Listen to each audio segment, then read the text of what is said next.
세계 역사에서 가장 큰 영토를 차지했던 나라를 살펴보니까 1위가 대영 제국으로 1920년대에 전 세계 육지의 24%를 차지했다라고 합니다. 두 번째는 18%를 차지한 몽골 제국입니다. 24위는 모든 길은 로마로 통한다라고 해서 잘 알려진 로마 제국으로 전 세계 육지 면적의 3.3%를 차지했다라고 합니다. 이 외에도 수많은 제국들이 있었고 그 많은 제국들이 생각보다 더 많은 영토들을 차지하고 사람들을 다스리고 그것이 이제 세계 역사 속에서 저희가 알고 있는 것이죠. 그런데 시간이 지나면서 이런 대부분의 제국들은 그 영토를 잃어버리거나 사라졌습니다. 역사에서 아예 사라졌습니다. 이런 제국의 흥망성쇠를 보면서 영원히 존재하는 제국은 없다는 사실을 다시 한번 생각해 보게 됩니다. 거대한 영토와 수많은 사람들을 통치하는 이런 거대한 제국이 존재하다가 또 역사에서 사라지는 그런 현실을 보면서 거대한 제국도 이렇다면 힘이 없고 작은 나라는 두말할 필요도 없을 것 같다라는 생각을 해봅니다. 그런데 이런 국가의 흥망성쇠에서 예외인 나라가 있었는데 그 나라가 바로 이스라엘입니다. 고대 전쟁에서 승리를 하게 되면 패전국가의 국민들을 전쟁 포로로 끌고 갑니다. 그래서 그 나라의 노예가 되어서 그 나라를 지탱하는, 그 나라를 유지하는 데 굉장히 중요한 자원이 됩니다. 그런데 페르시아의 고레스 왕은 바벨론에 의해서 포로로 끌려왔던 이 이스라엘 백성들을 3번에 걸쳐서 예루살렘으로 돌려보냈습니다.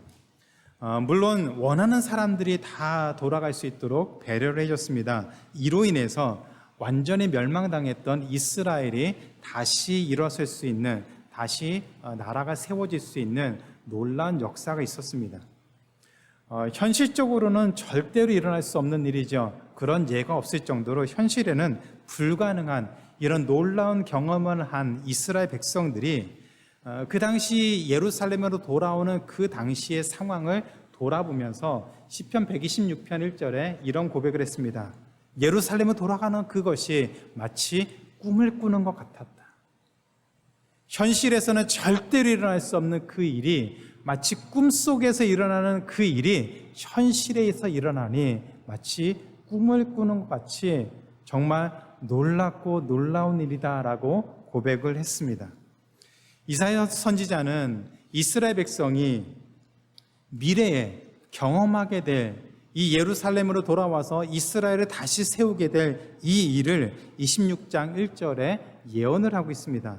그 날에 이스라엘 백성이 돌아와서 다시 이스라엘을 세우는 그 날에 유다 땅에서 이 노래를 부르리라. 우리에게 견고한 성읍이 있으며 여호와께서 구원을 성벽과 외벽으로 삼으시리로다. 이사야 선지자는 하나님이 이스라엘을 다시 회복시켜서 그 나라를 세우신다라고 예언하고 있습니다. 그뿐이 아닙니다. 일반적으로 그 당시에 나라를 세우려면 성을 세워야 되는데 성을 세울 때 더 튼튼하게 성을 세우기 위해서 성을 세우고 그 바깥에다가 외벽을 한 번 더 세웁니다. 그래서 겹겹이 성을 세워서 성벽을 세워서 그 성에 거하는 사람들이 안전하게 살 수 있도록 만듭니다.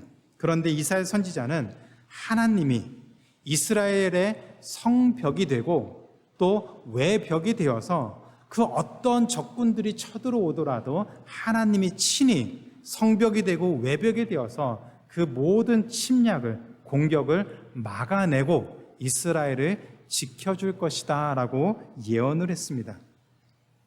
그리고 나서 이사야 선지자는 2절에서 이스라엘 백성에게 하나님이 세우신 이런 새로운 나라를 세운 다음에 전 세계에서 하나님의 진리를 붙들고 사는 모든 믿음으로 사는 이방인들이 이곳으로 돌아올 수 있도록 구원의 문을 열어둘 것을 명령을 했습니다. 이 말씀은 예수 그리스도가 이 땅에 오셔서 모든 사람을 위한 구원의 길을 열어주기 이전에 하나님이 이미 이방을 향한 구원의 길을 계획을 세워놓으셨다는 것을 말씀하고 있습니다. 이스라엘 백성뿐만 아니라 누구든지 예수 그리스도를 믿는 사람은 하나님의 자녀가 될 것이고 구원의 그 은혜를 누릴 수 있게 될 것임을 분명하게 예언을 하고 있습니다. 이어서 이사야 선지자는 하나님이 그렇게 하나님을 찾아 하나님을 믿어서 하나님의 백성이 된 구원받은 성도들이 평강의 평강을 누리는 그런 삶을 살 것이다라고 말씀하고 있습니다. 이사야 선지자의 이 예언을 통해서 오늘 살아가는 모든 그리스도인들이 어떻게 하면 평강한 삶을 살 수 있는지, 우리가 평강을 누리면서 살 수 있는지 두 가지로 같이 한번 살펴보도록 하겠습니다. 첫째는 심지가 견고한 사람이 하나님의 평강을 누리며 살 수 있습니다. 심지가 견고한 사람이 하나님의 평강을 누릴 수가 있습니다. 이사야 선지자는 이방인들을 포함해서 하나님의 구원에 참여한 모든 백성들의 모습을 3절에서 이렇게 말을 하고 있습니다. 주께서 심지가 견고한 자를 평강하고 평강하도록 지키시리니 이는 그가 주를 신뢰함이니이다. 평강, 히브리어로 샬롬이라고 하죠. 이 히브리어로 샬롬이라고 하는 말은 온전하고 부족함이 없이 완벽한 평화의 상태를 의미합니다. 그래서 이스라엘 사람들이 지금도 만나면 먼저 하는 인사가 샬롬입니다. 서로 샬롬, 평강이 당신에게 있기를 바랍니다라는 그런 안부 인사를 합니다. 하나님이 인간에게 주시는 가장 큰 복이지요. 어떤 어려움도 없이 어려움이 있더라도 그것을 평강으로 누리도록 사는 것, 그것이 하나님이 주시는 가장 큰 복입니다. 이런 평강을 반복해서 표현하고 있습니다. 평강에 평강을 더하시기를 원하신다. 하나님의 자녀들, 구원받은 자녀들이 부족함이 없이 완전한 평화의 상태를 누리게 될 것을 반복해서 강조하고 있습니다. 평강의 평강을 우리에게 주신다라고 말씀하고 있습니다. 그런데 이 구절을 자세히 살펴보면 그 순서가 매우 흥미롭습니다. 하나님이 우리에게 참된 평강을 주시기 때문에 심지가 견고한 사람이 된다라고 말하고 있지 않습니다. 그 순서가 반대이죠. 마음의 중심을 잘 잡아서 어떤 상황 가운데도 흔들리지 않고 살면 이것이 전제이고 원인이 되고, 그러면 하나님이 그 사람에게 평강에 평강을 더하신다. 이것이 결과로 얘기를 하고 있습니다. 이 말씀을 잘 이해하려면 먼저 심지가 견고하다는 말의 의미부터 알아야 됩니다. 한자로 심지, 마음의 중심이죠. 마음에 품은 의지를 말합니다. 심지가 견고한 사람은 말 그대로 보면은 마음에 품은 의지가 견고해서 흔들리지 않는, 어떤 상황 가운데서도 흔들리지 않는 사람이 심지가 그 마음의 중심이 견고한 사람이다라고 말을 합니다. 그런데 히브리어 원어는 심지가 견고한 사람을 좀 다르게 설명하고 있습니다. 마음이 하나님에게 고정되어 있는 사람. 마음이 하나님에게 고정되어 있는 사람을 심지가 견고한 사람이다라고 설명하고 있습니다. 자기 의지를 강하게 붙잡고 흔들리지 않는 사람이 아니라 어떤 상황 가운데서도, 어떤 어려움 가운데서도 그 마음의 중심이 하나님께로 고정되어 있어서 흔들리지 않는 그 사람이 심지가 견고한 사람이다라고 설명을 하고 있습니다. 아무리 의지가 강한 사람이라고 또 자신의 신념을 굳게 지키는 사람이라고 해도 흔들리기 쉬운 것이 인간입니다. 우리가 아무리 장담을 하고 약속을 해도 우리가 내뱉은 말을 어기고 지키지 못하는 그런 일들이 많이 있습니다. 상황에 따라서 이랬다 저랬다 하기도 하고, 아무리 크게 약속을 한다고 해도 상황에 따라서 그 약속을 어기기도 합니다. 우리가 이렇게 연약한 존재이기 때문에 심지가 견고한 사람이 아무 갈등 없이 초연하게 어떤 상황 가운데서 마음의 중심이 흔들리지 않고 그렇게 무덤덤하게 담대하게 살아가는 그런 유혹을 물리치는 사람이 아닙니다. 오히려 실수하고 실패하고 때로는 넘어지고 갈등을 겪으면서도 그 마음의 중심을 하나님에게 두려고 몸부림치는 사람, 그 사람이 심지가 견고한 사람입니다. 아무리 힘들고 어려움이 있어도 그 자신의 연약함을 인정하고 그 마음이 계속해서 하나님께로 향하기를 소원하고 그렇게 살려고 몸부림치는 사람이 심지가 견고한 사람입니다. 삶이 아무리 고단하고 힘겨워도 반복되고 지속되는 고난 가운데서도 하나님을 바라보는 그 삶을 포기하지 않는 사람이 심지가 견고한 사람입니다. 이사야는 이처럼 심지가 견고한 사람을 2절 후반절에서 신의를 지키는 사람, 즉 하나님을 믿는 그 믿음을 지키는 사람이다라고 설명을 하고 있습니다.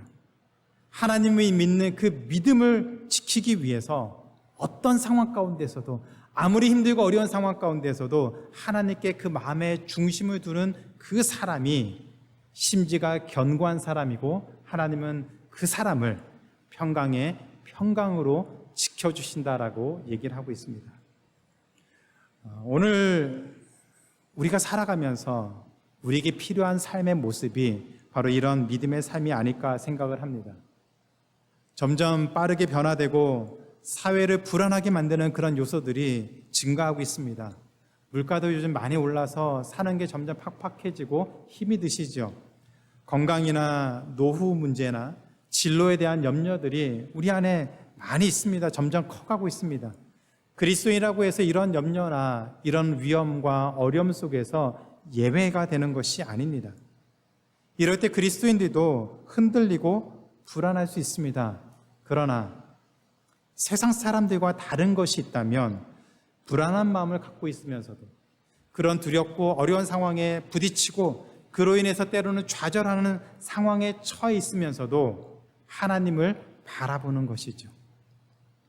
세상 사람들은 두렵고 어려운 일이 생길 때 불안한 것 때문에 좌절하고 낙심하지만 그리스도인들은, 하나님을 믿는 그리스도인들은 똑같이 그런 상황을 겪을지라도 그때에 하나님을 바라볼 수 있는 것이 다른 것입니다.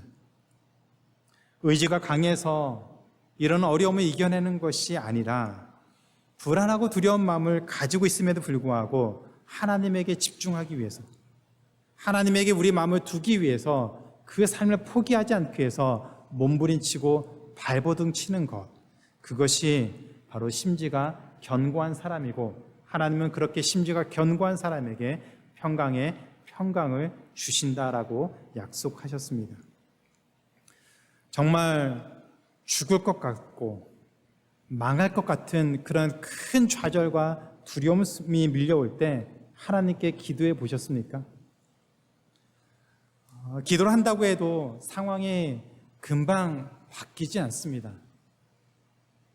그런데 이상하게 마음이 편해집니다. 분명히 조금 전까지만 해도 죽을 것 같고 정말 어떻게 해야 될지 모르겠어 안절부절하면서 하나님 앞에 그 마음을 가지고 어떻게 살아야 되는지, 어떻게 해결해야 되는지 그 마음을 가지고 간절하게 하나님께 나아가 기도했는데 여전히 똑같은 상황이지만 그 마음에 평안함을 누리게 됩니다. 아침에 눈에 뜨는 것조차 두려웠는데 하나님이 주시는 그 평강 때문에 똑같은 상황에서도 기쁨이 있고 감사가 있고 평강을 누리게 됩니다. 바로 심지가 견고한 사람이 누리게 되는 하나님이 주시는 평강과 평강의 은혜입니다. 그래서 솔로몬이 잠언 4장 23절에서 이렇게 권면하고 있습니다. 무릇 지킬 만한 것 중에 더욱 너의 마음을 지키라. 생명의 근원이 이에서 남이니라. 어려운 일이 생기면 가장 먼저 찾아오는 것이 우리 마음에 낙심되고 절망적인 일이 생기는 것이죠.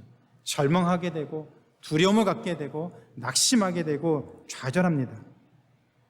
세상 만사 모든 일이 마음먹기에 달렸다라고 말하죠. 그래서 많은 사람들이 호랑이 굴에 들어가도 정신만 차리면 살 수 있다라는 말도 합니다. 문제는 우리가 철인이 아니라 어려운 일이 생기면 절망도 생기고 낙심도 하고 두려운 일도 생긴다는 것이죠. 우리가 계획한 일이 실패하면 금방 코가 빠지고 불평하게 되고 좌절하고 포기하게 되는 것이 우리 모습입니다. 그러나 그때 우리 있는 그 모습 그대로, 그 마음 그대로 하나님에게 나아가 하나님에게 우리 마음의 그 모든 것들을 두고 하나님에게 나아가면 그 무너지고 흔들리는 그 연약한 마음을 하나님께 가져가면 하나님이 그 마음을 지켜주셔서 우리에게 평강의 은혜를 주신다고 말씀하고 있습니다.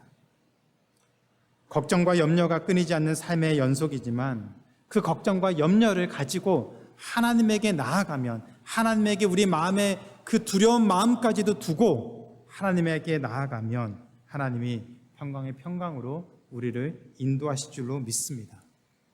이 사실을 믿고 담대히 나아가는 하나님의 자녀들은 하나님이 주시는 샬롬의 은혜를 누리며 이 땅을 살아가게 될 줄로 믿습니다. 지금 우리가 살아가는 시대가 아무리 힘들고 어려움이 있어도 동일하게 우리에게 은혜 주시기 원하시는 하나님은 변하지 않았습니다. 그 하나님을 믿음으로 말미암아 하나님 앞에 우리 마음을 두고 나아갈 때 샬롬의 은혜를 누리는 우리 모두의 인생이 되기를 주님의 이름으로 축원합니다. 두 번째는 하나님을 신뢰하는 사람이 하나님의 평강을 누릴 수 있습니다. 하나님을 신뢰하는 사람이 하나님의 평강을 누리게 됩니다. 하나님은 심지가 견고한 자에게 평강하도록 하는 은혜를 주신다고 하셨습니다. 그런데 여기에 한 가지 이유가 더 있습니다. 26장 3절에 보면 주께서 심지가 견고한 자를 평강하도록 지키시리니 그 이유는 그가 주를 신뢰함이니이다. 그가 하나님을 신뢰하기 때문에 하나님이 평강한 삶을 주신다고 했습니다. 심지가 견고한 삶을 살 수 있었던 이유는 그 사람이 하나님을 신뢰하기 때문이다라고 했습니다. 이것을 정리해서 순서대로 말하면 이렇습니다. 하나님을 신뢰하기 때문에 그 마음의 중심을 하나님에게 두고 살았더니 하나님이 그 사람에게 평강을 주셨다라고 얘기를 하고 있습니다. 하나님을 신뢰하고 살았더니, 그래서 하나님에게 마음을 다해서 살았더니 하나님이 그 사람에게 평강을 주십니다.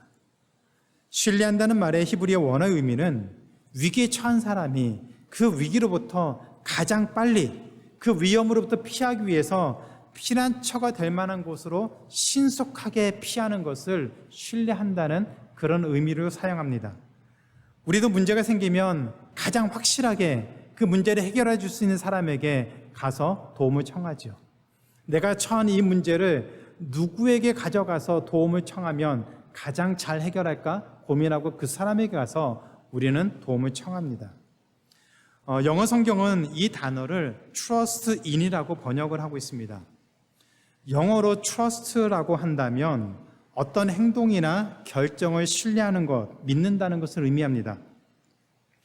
그러나 trust in이라고 한다면 어떤 사람과의 친밀한 관계, 그래서 전인격적인 그런 관계를 믿는다는 것을 의미합니다. 예를 들어서 나는 그 사람이 이 일을 잘할 것이다 라고 믿어. I trust that he is performing well 라고 말하면 그 사람이 그 일을 잘할 것이라고 생각해. 나는 그렇게 믿어 라고 얘기하는 것입니다. 그런데 나는 그 사람을 믿어. I trust in him 이라고 말하면 그 사람의 전인격을, 그 사람의 됨됨이를, 그리고 그가 하는 모든 일들이 잘 될 것이라는 것을 나는 확신한다라고 말할 때 trust in이라고 표현합니다. 하나님을 신뢰한다. I trust in God라고 말한다면 하나님에 대한 전인격적인 확신을 가지고 어떤 상황 가운데서도 하나님이 우리를 지키시고 인도하실 것을, 그분의 신실하심을, 그분의 성실하심을, 그분의 하나님 되심을, 사랑이 많으심을 내가 믿고 나아간다라고 하는 고백이 I trust in God라는 얘기입니다. 하나님의 자녀들이 위기에 처할 때 왜 하나님을 피난처로 생각하고 하나님께로 달려갈까요? trust in God. 하나님을 전적으로 신뢰하고 믿기 때문입니다. 그래서 이사야 선지자는 4절과 7절에서 그 이유를 이렇게 얘기하고 있습니다. 4절, 너희는 여호와를 영원히 신뢰하라. 주 여호와는 영원한 반석이심이로다. 7절, 의인의 길은 정직하며 정직하신 주께서 의인의 첩경을 평탄하게 하시도라. 영원한 반석이신 하나님이, 영원히 흔들리지 않는 영원한 반석이신 하나님이 하나님을 신뢰하는 하나님의 자녀들을 지키시고 모든 굽은 길에서 그 모든 굽은 것을 평탄하게 만들어서 마치 고속도로를 그 앞에 쫙 깔아놓은 것처럼 그 인생을 평탄대로로 달리도록 만드시겠다라고 얘기를 하고 있습니다. 이어서 이사야는 의인을 지키시고 복되게 인도하신 하나님의 은혜를 11절에서 매우 흥미롭게 표현하고 있습니다. 여호와여 주의 손이 높이 들릴지라도 그들이, 세상 사람들이, 원수들이 보지 아니하오나 백성을 위하시는 주의 열성을 보면 부끄러워할 것이라. 불이 주의 대적들을 사르리이다. 무슨 얘기입니까?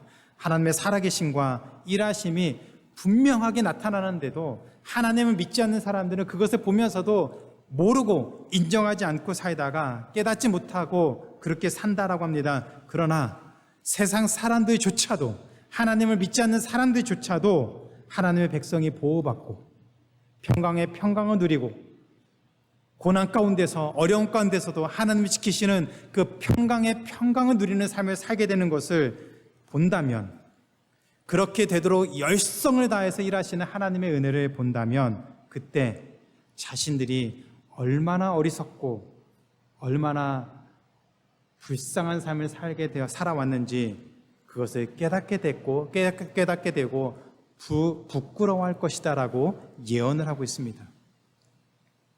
그리고 결국 하나님 믿지 않는 자들은 하나님의 심판을 피할 수 없을 것이다라고 얘기를 하고 있습니다. 그러나 하나님의 백성들은, 심지어가 견고하고 하나님을 신뢰하는 하나님의 백성들은 평강의 평강을 누리게 될 것이다라고 얘기를 하고 있습니다. 이어서 12절에서 이사야는 이렇게 얘기합니다. 여호와여 주께서 우리를 위하여 평강을 베푸시오니 주께서 우리의 모든 일도 우리를 위하여 이루심이니이다. 우리의 모든 일, 우리가 당하는 그 모든 일 가운데서도 우리를 지키시고 우리를 위해서 일하시고 그래서 우리를 평강의 평강으로 지키시고 인도하신다라고 얘기합니다. 하나님의 백성을 위해서 하나님이 열심을 내어서 지금도 일하고 계시니 저절로 이런 고백을 하게 될 것이다라고 예언했습니다. 하나님이 우리의 영원한 반석이십니다. 그리고 그 하나님이 우리의 피난처가 되십니다. 그렇기 때문에 우리가 이 땅을 살아가면서 당하는 그 어떤 환난 가운데서도, 고난 가운데서도, 낙심될 상황 속에서도 우리는 하나님을 신뢰하며 하나님이 하나님의 백성을 위해서 지금도 일하고 계신다는 사실을 믿고 담대하게 나아가야 됩니다. 그러면 우리의 피난처 되시는 하나님이 우리를 위해서 일하고 계심을 분명히 확인하고 고백할 수가 있습니다. 이것이 바로 하나님을 신뢰하는 사람이 누리는 복입니다. 혹시 우리 가운데 하나님이 주시는 평강을 누리지 못한 분이 계십니까? 지금까지 살아오면서 하나님이 주시는 그 평강의 평강을 누리지 못한 채 두렵고 불안한 마음만 가지고 살아가고 계신 분이 계십니까? 그렇다면 먼저 하나님을 어떤 분으로 생각하고 있는지 스스로 돌아보시기 바랍니다. 하나님이 나를 지키시고 인도하시는 분으로 믿고 있습니까? 충분히 그런 하나님을 신뢰하고 계십니까? 그렇다면 우리는 반드시 하나님이 주시는 은혜와 평강을 누릴 수가 있습니다. 왜냐하면 하나님이 지금도 우리를 위해서 열심을 내고 일하시고 계시기 때문입니다. 우리를 평강의 평강으로 인도하시기 위해서 지금도 하나님은 하나님을 신뢰하고 어떤 상황 가운데서 마음의 중심을 하나님에 두려고 몸부림치는 자를 위해서 지금도 열심을 내고 일하고 계시기 때문입니다. 하나님이 나와 우리 가정과 교회와 세상의 모든 그리스도인들을 위해서 지금도 열심을 내어서 일하고 계심을 믿으시기 바랍니다. 그 믿음을 갖고 실망하지 마시고 어떤 상황 가운데서도 우리의 피난처 되시는 하나님에게 나아가 그분에게 우리 마음을 의지하고 그 하나님을 신뢰하고 살아가면서 하나님이 주시는 참된 평강, 참된 평화, 완벽한 평화, 샬롬 샬롬의 그 은혜를 누리는 우리 모두의 인생이 되기를 주님의 이름으로 축원하고 기도합니다. 이제 말씀을 맺겠습니다. 여러분 잘 아시는 배우 박신양이 러시아 유학 시절에 고난에 대해서 큰 깨달은 것이 있어서 나눴는데 그 얘기가 참 인상적이었습니다. 러시아의 그 힘든 유학 시절에 박신양이 이런 질문했습니다. 선생님, 나는 왜 이렇게 힘든가요? 나는 왜 이렇게 힘든 일만 있습니까? 그런 박신양에게 그 러시아 선생님이 시 한 편을 건넸다고 합니다. 당신의 인생이 왜 힘들지 않아야 된다라고 생각하십니까? 라는 질문이 담긴 시였습니다. 이 시를 읽는 순간 박신양은 큰 충격을, 도전을 받았다고 합니다. 그리고 이렇게 말했습니다. 잠깐 한번 보시겠습니다. 우리의 인생은 행복하고 힘들지 않아야 된다라는 생각이 언제부터 있었죠? 힘들면 우리 인생이 아닌가요? 힘들 때와 힘들지 않을 때가 얼만큼씩 있지? 거의 50%인 것 같고요. 즐거울 때보다 힘들 때가 더 많은 것 같아요. 그런데 그 힘든 시간들을 사랑하지 않으면 나는 나의 인생을 사랑하지 않는다는 뜻이 돼요. 힘든 시간을 사랑할 줄 아는 방법을 알게 되면 되게 좋을 것 같아요. 우리 인생은 행복하고 힘들지 않아야 된다라는 생각이 언제부터 있었죠? 힘들면 우리 인생이 아닌가요? 힘들 때와 힘들지 않을 때가 거의 50%인 것 같고요. 즐거울 때보다 힘들 때가 더 많은 것 같아요. 그런데 그 힘든 시간을 사랑하지 않으면 나의 인생을 사랑하지 않는다는 뜻이 돼요. 힘든 시간을 사랑하는 방법을 알게 되면 되게 좋을 것 같아요. 그리스도인은 우리가 배워야 하는 힘든 시간을 사랑하는 방법은 무엇일까요? 힘든 그 시간에 우리에게 평강 주시기를, 샬롬 샬롬의 은혜를 주시기를 원하시는 그 하나님을 바라보는 것 아니겠습니까? 심지를 견고하게 하며 산다는 것은 어려움이 없고 즐겁고 평안하고 행복한 삶만 있다는 말이 아닙니다. 박신양의 말처럼 우리 인생은 힘든 일이 너무나도 많고 당연합니다.